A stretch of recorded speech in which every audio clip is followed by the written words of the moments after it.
Bonjour les amis. Bon, avant de vous parler du procès Jubilard qui fait l'événement dans toute l'actualité, je vais vous parler d'un autre procès qui commence quand le procès Jubilard finit, le procès de l'assassin algérienne de Lola. Alors d'abord, je voulais féliciter les jeunes identitaires, les jeunes patriotes qui ont multiplié les actions, des banderoles, des demandes de virer les OQTF pour marquer un petit peu, pour marquer le coup, en rappelant quand même qu'on ne dira jamais assez que ceux qui ont sur les mains le sang de Lola sont ceux qui ont voulu une immigration imposée aux Français et ceux qui laissent des clandestins en France, ce qu'on appelle aujourd'hui les OQTF, sur notre territoire au lieu d'appliquer les expulsions. Autrement dit, tous les salopards de députés, tous les politicards qui ont sauvé le Cornu et donc Macron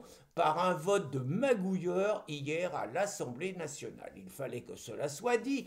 Et maintenant, on va passer au procès de Cédric Jubilard. Alors j'ai suivi ça, nous sommes vendredi, le mec avait la parole à 9 h ce matin, donc il a expliqué qu'il était toujours innocent. Ne comptez pas sur moi pour vous dire si Jubilard c'est lui qui a tué sa femme ou si c'est pas lui. Très franchement, je n'en sais rien. Si j'étais juré, j'aurais énormément de mal à trancher entre le fait qu'il y a 95 chances sur 100 que ce soit lui, il y a quand même beaucoup d'indices, mais il reste 5 chances sur 100. Très franchement, j'en sais rien. Mais c'est pas de ça que je veux vous parler. Je veux vous parler de ce qu'on appelle les tribunaux, les cours d'assises. Et moi, je pensais, moi qui suis un habitué de la 17e chambre et des tribunaux de grande instance, les TGI, hein, donc je pensais qu'il y avait les TGI où on jugeait des petits trucs comme moi, parce que bon, même si moi j'y viens souvent, bon, la loi c'est je risque 1 an de prison, 45 000 euros d'amende, c'est peut-être maintenant 3 ans, j'en sais rien. Mais bon, je suis un petit joueur à côté des mecs. Donc je pensais moi que les tribunaux, il y avait les petits joueurs comme moi et qu'il y avait après les cours d'assises pour les violeurs, pour les assassins, pour les agresseurs, pour les gens qui vont plus loin. Et je pensais que les cours d'assises, bah, c'était 12 jurés populaires qui, au nom du peuple français, rendaient la justice et donnaient un verdict. Je pensais ça, vous voyez, je me souviens du film américain 12 hommes en colère, je me souviens de la célèbre phrase de Robert Paturel, ancien formateur du GIGN ou du RAID, je ne sais plus, bon, qui disait, lui, plutôt jugé par 12 que porté par 6. Autrement dit, porté par 6, vous êtes mort, et jugé par 12, vous êtes devant 12 juges. Vous voyez, 12 jurés, je voyais ça comme ça, moi. Et puis, ben, j'ai approfondi les choses. Alors, ça a été longtemps comme ça en France. Alors, les jurés populaires, c'est un truc de la Révolution. Hein, et donc, j'ai un peu approfondi la question. En 1810, vous aviez effectivement 12 jurés populaires. Donc, ça veut dire qu'il y avait qu'eux, il n'y avait pas de juge avec eux. Et puis, sous Vichy, et c'est intéressant, c'est que ça n'a pas été remis en cause, sous Vichy, il n'y en avait plus que 6. Bon, pourquoi pas, hein, mais c'était toujours que des jurés populaires. Et puis après, ils ont ajouté 3 juges. 3 juges professionnels. Ce qui signifie de manière claire que vous avez 9 mecs, mais sur les 9 mecs, vous avez 3 juges. Attendez la suite, c'est encore mieux.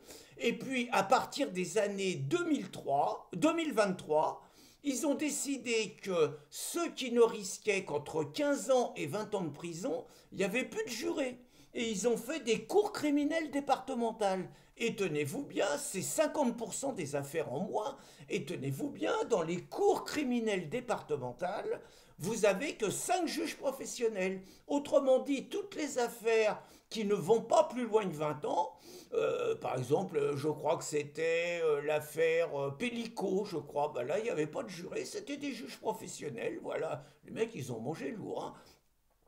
Ils sont pas toujours laxistes, hein. Mais donc il reste des jurés, donc des gens comme vous et moi, que dans les trucs qui demandent entre 20 ans et 30 ans. Première chose quand même intéressante, donc le peuple a déjà été viré de la moitié des procès. Mais attendez, il y a mieux. Donc les jurés populaires, dans le procès aujourd'hui Jubilard, donc j'ai regardé les règles. Et donc effectivement, il y a 6 jurés et il y a 3 juges. Mais attention, on leur pose 2 questions. La première question, on leur demande est-ce que Jubilard est coupable ou pas. Attention, pour qu'il soit déclaré coupable, il faut qu'il y ait 7 personnes sur 9 qui votent ça. S'il n'est pas déclaré coupable, s'il n'y en a que 6 sur 9 qui votent ça, il est déclaré innocent. Autrement dit, le poids des juges est incontournable. Autrement dit, le poids de 6 jurés populaires ne peut pas suffire à prendre une décision sans les juges. Il y a encore mieux. Il y a après le verdict. Le verdict, c'est pareil. On commence, vous voulez le condamner à combien? Et pour tomber sur un accord, il faut qu'il y ait 7 personnes, donc forcément au moins un juge sur 9, qui soient d'accord sur la peine prononcée. S'il n'y a pas les 7 sur 9, on annule, tenez-vous bien, la sanction la plus lourde. Et on recommence avec une sanction en dessous. Et même chose, s'il n'y a pas 7 sur 9, on annule encore la sanction la plus lourde jusqu'à ce qu'il y ait un consensus de 7 sur 9 pour décider d'une sanction. C'est quand même extraordinaire, c'est-à-dire qu'on vous raconte déjà que la justice est rendue au nom du peuple français. Or, elle est rendue de la plupart du temps, je ne dis pas tout le temps, la plupart du temps au nom de l'idéologie du syndicat de la magistrature qui n'a rien à voir avec le peuple français. Et la deuxième chose, on vous raconte qu'il y a quand même des tribunaux d'assises, des jurés d'assises et tout, et que c'est encore le peuple qui a la possibilité de rendre la justice. Même ça, c'est faux. C'est-à-dire que très clairement, les juges qui prétendent rendre la justice au nom du peuple français ont évincé le peuple français de toutes les cours d'assises. Voilà ce que je ne savais pas et que j'avais envie de vous apprendre. Maintenant, Jubilard sera-t-il condamné ou pas? Je vous avoue que je n'en sais rien et que ça ne me laisse pas indifférent par curiosité. Voilà, je vous ai tout dit. Et maintenant, on va suivre avec intérêt le procès de l'assassin de Lola, en sachant que les salopards de Libération ont réussi à titrer « Merci Badinter », autrement dit « Merci de ne pas tuer cette saloperie qui a assassiné la pauvre Lola ». Voilà, encore l'œuvre des juges.